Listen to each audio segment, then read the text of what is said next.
এইটো আছিল বিয়াৰ লাষ্ট পাৰ্ট।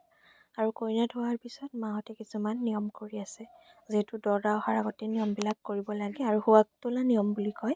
তাকে কইনাৰ খুৰীমাকে যিহেতু থোৱাইছে আৰু থোৱাজনে কৰিব লাগে আৰু সকলোৱে লগ হৈ শিকাই দি আছে। আৰু এইফালে ৰাস্তাত কিবা কিবি নিয়ম অকণমান কৰিব লাগে, তাকে ময়ো ভিডিঅ' অকণ কৰি আপোনালোকলৈ দেখাই দিলোঁ। ভিডিঅ'টো দিওঁতে বাৰু অকণমান দেৰিয়ে হ'ল আৰু দৰা আহি পাব যিহেতু সকলোৱে যা যোগাৰ কৰিব।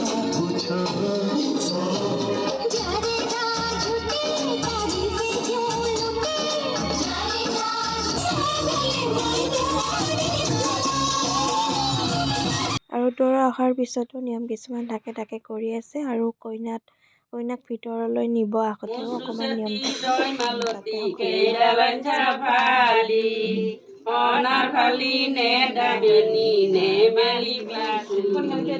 আৰু সকলোতকৈ এইখিনি হ'ল কঠিন মুহূৰ্ত, যেতিয়া মাকে গাখীৰ আনি কইনাক খুৱায়। সঁচাকৈ বুজাব নোৱাৰা অনুভূতি, ইমান যে বেয়া লাগে।